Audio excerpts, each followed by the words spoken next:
விருதுநகர் மாவட்டம் சிவகாசி ஒன்றியம் மகாத்மா காந்தி நகர் குடியிருப்பு பகுதியில் செல்போன் டவர் நிறுவுவதற்கு கடந்த 2023 ஜனவரியில் ஏர்டெல் நிறுவனம் அந்த பகுதிக்கு வந்தது.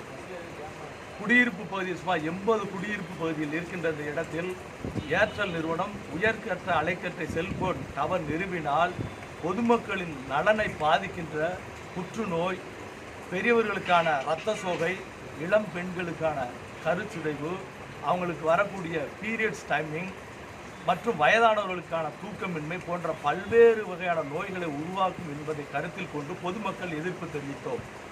அதை தாண்டி அதிகாரிகளின் கவனத்திற்கு கொண்டு சென்ற பின்பும் பணிகள் நடைபெற்ற பொழுது குடியிருப்பு பகுதியில் கருப்பு கொடி கட்டி எதிர்ப்பு தெரிவித்தோம். அதிகாரிகள் வந்தனர், பணிகள் நிறுத்தப்பட்டது. அந்த உயர் அலைக்கற்றை நிறுவனம் உயர்நீதிமன்றத்தை நாடியது. நாங்கள் அதனை அறிந்து கொண்டு கிராம சபையில் தீர்மானம் நிறைவேற்றினோம். அனைத்து கிராம ஊராட்சிகள் பகுதியில் மக்கள் சார்பாக குடியிருப்பு பகுதியில் டவர் நிறுவக்கூடாது, செல்போன் டவர் நிறுவக்கூடாது என தீர்மானம் அமைத்து உயர் அதிகாரிகளுக்கு மாவட்ட ஆட்சியர், சப் கலெக்டர், தாசில்தார், பிடிஓ, சம்பந்தப்பட்ட ஊராட்சி அனைத்து அதிகாரிகளுக்கும் பதிவு தபாலில் இந்த குடியிருப்பு பகுதியில் செல்போன் டவர் நிறுவக்கூடாது என கடிதம் அளித்தோம், மனு அளித்தோம்.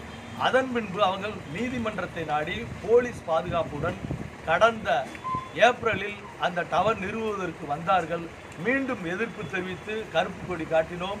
அதிகாரிகள் அவர்கள் நீதிமன்றம் மூலம் போலீஸ் பாதுகாப்பு பெற்றுள்ளதால் நீங்கள் நீதிமன்றத்தை நாடி அந்த டவரை அகற்றுவதற்கு நீதிமன்றத்தை நாடுங்கள் என்று கூறியின் பேரில் நீதிமன்றத்தை நாடினோம். எங்களது கருத்துக்களை எடுத்து கொடுத்தோம். அதனை உள்வாங்கிக் கொண்ட நீதிபதி அவர்கள் கடந்த ஜூன் 20 இந்த டவர் நிறுவனத்தை அப்புறப்படுத்திட, மக்களின் கோரிக்கையை ஏற்று அப்புறப்படுத்திட 4 வார கால அவகாசம் மாவட்ட ஆட்சியருக்கு அளித்து தீர்ப்பளித்தது. இதனை நிறைவேற்றி தருமாறு மாவட்ட ஆட்சியரை சந்தித்து நாங்கள் மனு அளித்தோம். நாட்கள் கடந்துவிட்டன. அவர்கள் நீதிமன்றம் அளித்த கால அவகாசம் தாண்டி 16 நாட்கள் ஆகிவிட்டது. இன்று எங்களுக்கு விசாரணைக்கு அழைத்தார்கள். விசாரணைக்கு வந்தோம். விசாரணையும் எங்களுக்கு காலதாமதமாகிறது. விசாரணை நோக்கி இன்று விசாரணை நடைபெற்றதால் இங்கிருந்து செல்வோம் என மாவட்ட ஆட்சியரின் விசாரணைக்காக காத்திருக்கிறோம்.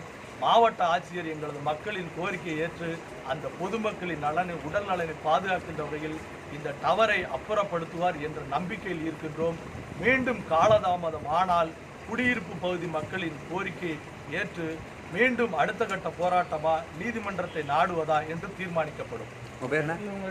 செல்வராஜ், மகாத்மா காந்தி நகர் செயலாளர், சிவகாசி ஊராட்சி ஒன்றியம். உங்களுக்கு அவுட்ரு விவசாயிகள் வைக்கணும், உங்களுக்கு அதுவும் பிரச்சனை இல்லை. அவுட்டர் ரிமோட் ஏரியாவில் மக்கள் குடியிருப்பற்ற பகுதியில் வைப்பது எங்களுக்கு எந்தவித எதிர்ப்பும் இல்லை. ஒரு வருட காலமாக மீண்டும் மீண்டும் மக்களின் அந்த ஒரு யதார்த்த உண்மையை புரிந்து கொள்ளாமல் மீண்டும் மீண்டும் அதனை நடைமுறைப்படுத்த முயன்று வருகிறது. ஓகே.